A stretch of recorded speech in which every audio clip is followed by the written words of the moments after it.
friends, this video really includes 3 top tips, and all are focused on exams when using Schoology assessments. So let's get started. Tip number 1.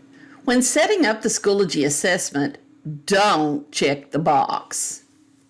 See this little box that says set as midterm final? It looks like the logical thing to do, but for WCS users, it is not.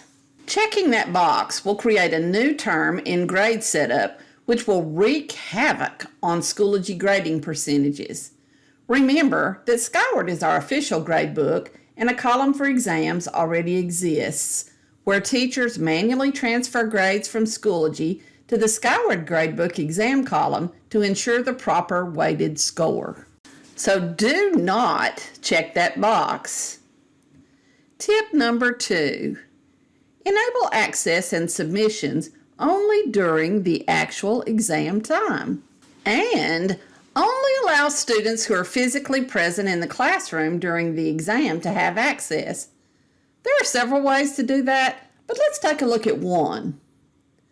Add a folder into the Schoology course. Enter a title and add the exam date and time. Notice that the time can be refined down to the minute. It is usually a good idea to set the time frame to begin a bit later than the beginning of the exam time so that attendance can be taken and adjustments to assignments for only students present and not those who are absent can be done.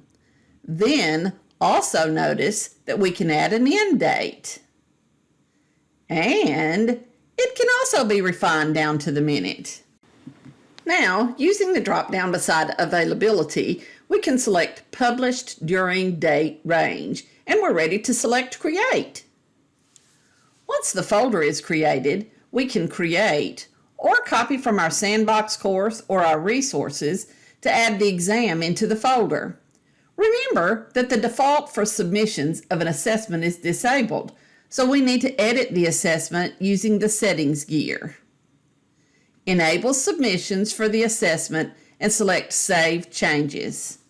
When the folder automatically publishes, the exam is enabled and ready for students to begin, and at the end of the exam time, the exam will not be available for access. The entire folder can be adjusted and assigned to only the students physically present for the exam. An added plus is the folder can be saved to resources, and a copy made and updated to be assigned for absent students to complete during the makeup time frame.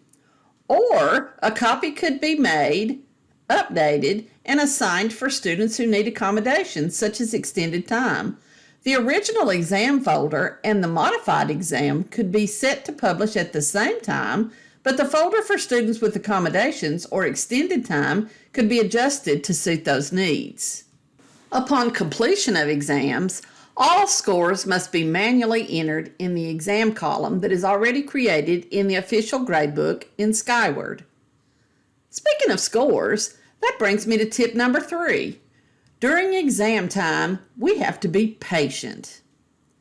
There is a high volume of use at this time, which tends to slow things down, and longer assessments will take a bit longer to be processed and scored. Scores may not immediately post. After all, Schoology is a product that is used worldwide. Once again, when setting up the exam, do not check the box to set as midterm or final. Enable access and submissions only during exam time using a folder. And be patient. Good things come to those who wait. For more information about Schoology assessments, check out the Schoology page at the Teacher and Staff Resources site. Well, that's a wrap for WCS EdTech Tip, 3 best practices using Schoology for exams.